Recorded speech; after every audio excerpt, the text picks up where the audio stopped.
Say, what, son? Give me my inheritance. Daddy says, you sure? Son, what's wrong with you? Something going on, son? What's happening? What's going on, baby? What's happening? Come, let's talk about this. Come here. What's wrong? No. I want my inheritance. Okay. He becomes so adamant about it that the father gives him the inheritance. Gives it to him. Why? Some would say, well, why would his dad do that? Why would he release the inheritance? Why would he give that to him? I'll tell you why. Because the boy was so adamant about what he wanted to do that it didn't make no difference what the dad said. Because if you look in the text, the scripture says that the dad was home mourning. The dad was home having to deal with the loss of the son. The dad was home still having to tend to what he had to tend to. He couldn't run after him. Some would say, well, the dad did not exemplify the attitude that Jesus exemplified. Why? Because Jesus said, if I have 100 sheep in the pasture and one go astray, that I will leave the 90 and the 9 to go after the one. Well, listen, let me tell you something. The father did exemplify Jesus. When the boy went to him, he tried to talk to him. Same way Jesus would try to get the one. But if you refuse to come,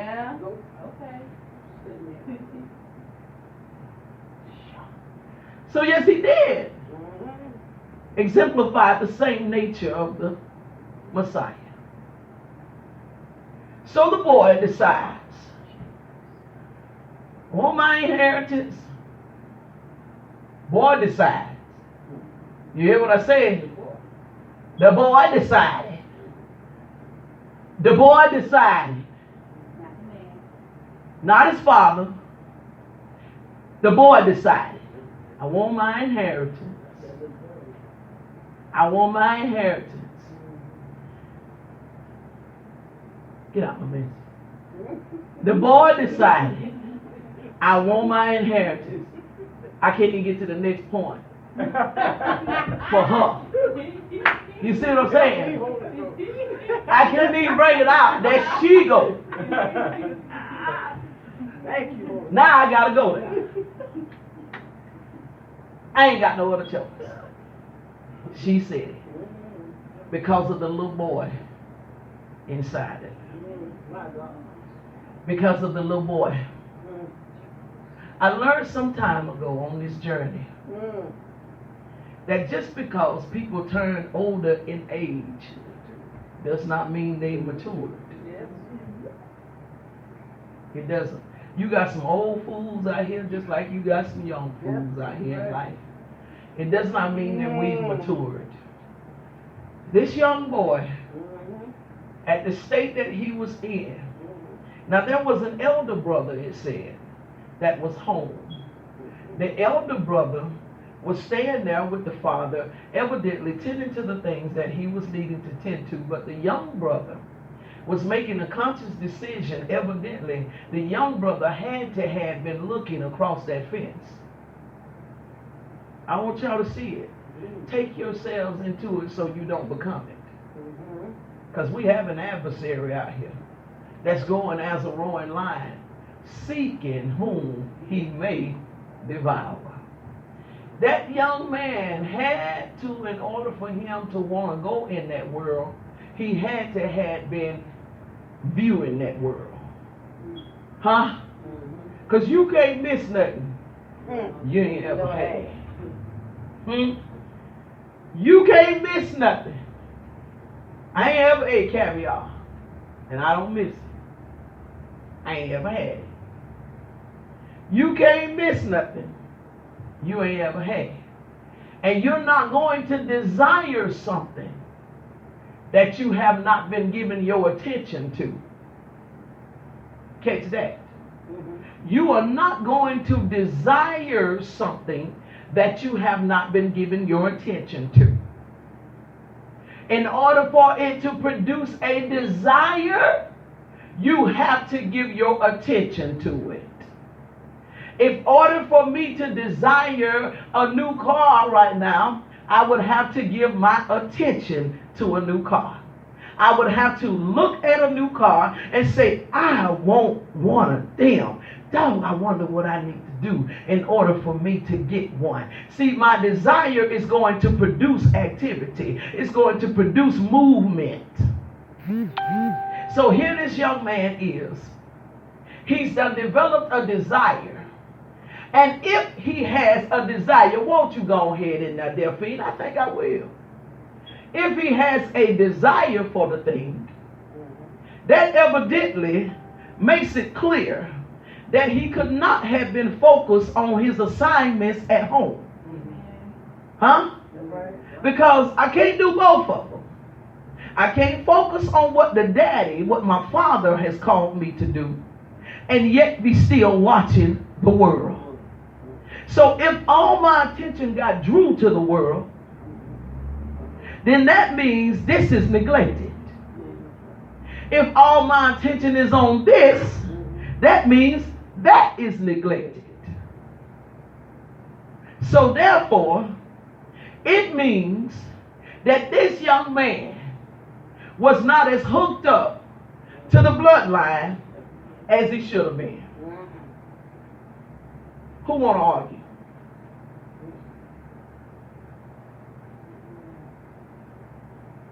Huh? Two sons. Two sons. Both of them have inheritance. Right? Both of them have inheritance. Both of them have rights. Both of them have rights. One wants Frosted Flakes, the other one can eat Frosted Flakes. One wants ice cream, the other one can eat ice cream. They both got rights. But one son makes a decision that I want my inheritance to go spend it somewhere else. Let me tell y'all something by way of a warning from the Holy Ghost. You know, let your pastor shut up. You better be ready. It's a dangerous thing for you to try to take what God has given you, use it in the Word. It's not going to work because it's not for the world. The world is going to cause you to exhaust every bit of it because it don't want it. Let me tell you what I'm talking about. The Lord has anointed whatever He's given me. The world don't want me. Don't want the anointed Delphine. They don't want to hear that. Huh? They don't want to hear that. So what they're going to do in order to use me is they're going to stay around long enough to get all that out of me. And when they run it all out of me, then here I am looking like a fool. Done lost everything. And they ain't studying me no more. It was so bad to the point that the young man had to go and inquire of where to work, and had to work in one of the lowest positions that there was. So he come from a place of high esteem, dropped all the way to a low place. All the way to a low place. Coming from a high place, going all the way to a low place. Lost it all. Lost it all. Lost it all. Because he thought, God help me. God help me. He thought that he could take what he had gained over there. Y'all don't hear me? They think I'm playing, Peter. He thought he could take what he had gained from here to over there. It don't work like that. Let me show you how to go. Well, you gained a prayer life here. You gained some favor here. You gained some self-respect here. That's your inheritance. You gained that here. So, getting ready to leave from here with his big bad self, because he was bad. Dude was bad now, because remember now, he went to the Father. He was so bad. You know he probably had him a couple homies he had done talk to about it. You know what I'm saying? Because you know how we do. You know we going to talk to somebody, got to be bad in front of somebody, to try to tell them, well, I'm going in here and I'm going to tell them such and such. Yeah, that's how we do. I done did it. I'm going to tell them when I get in here, honey. I'm going to tell them, yeah, I'm going to do this and I'm going to do that. Just big bad. Big bad. So old boy, he was big bad now. And see the thing, I'm gonna tell you why I know he had help from the world. See, I done been with God, y'all. I done been with God. I'm gonna tell you why I know he had help from the world. See, you ain't gonna go somewhere that you don't know if they gonna accept you or not. Huh? So the thing of it is, you ain't gonna go to California, unless you know somebody out there, something already out there that's gonna accept you. See? So they let you know he was coercing. Not only was he looking at the world, he was talking to the world some too. See, he was talking to somebody that was giving him a no in to let him know, hey man, come on out here with us.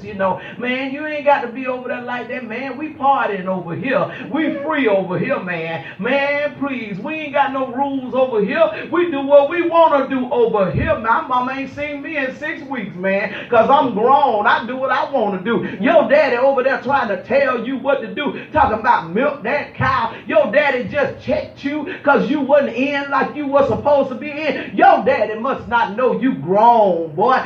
We don't do that over here. We do our own thing over here. You want to smoke? See, we do what we want to over here. So he's talking to the world. He had to be, because you're not going nowhere that there's not something for you to connect to. You're not even going to come in the house of God unless it's something that you can connect to. Everybody in here came because of somebody. Whether it was you knew me or whether somebody in here invited you, everybody came because of somebody. So there has to be something that you can relate to. So it automatically lets you know that dude had something cross that fence that he could relate to. And so what he thought he was going to be able to do, God help me today. This was my message. If I'm lying, God take my line. You can look at my outline up there. I wasn't going here. I don't know where this comes from, but I got to do it. I got to do it. I wasn't going to do it. I can show you what I was going to preach today. I was going to preach out of Malachi 3 and Luke 19, I think it is. It's wrote up there. But I got to do this. See, that's why I love God. That's why I just let him do what he do, see. I let him have his way. This is the thing about it. You can automatically tell the boy had some connections out there, and he thought he was going to take what he had gained here and be able to use it out there. Can I tell you no? Wrong, wrong, wrong, wrong. They don't want it. They don't want it. They don't want the Christian you. They don't want the intercessor you. That ain't what they want. They want the sinner you. We don't want you coming in here causing trouble for us. Walk it on down. I think I will. Jonah was anointed. Got on them people's ship and caused some trouble, didn't he? Huh? Caused some real bad trouble for them folk. The captain said, hold up. We ain't had no trouble like this before. Something wrong. See, when you try to take an anointing, in the wrong environment.